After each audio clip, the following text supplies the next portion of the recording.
Hey, buddy. Oh, you ran over Pugsley. Oh my I god, thought it you was know weird how they had speed bumps here. I heard bump bump.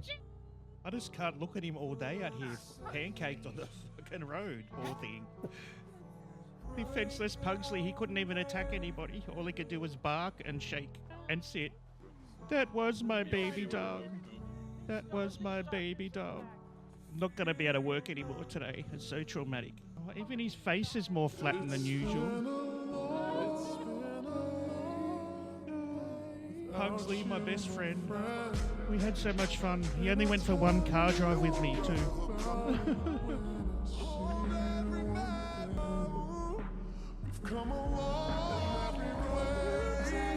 Thanks, Brian.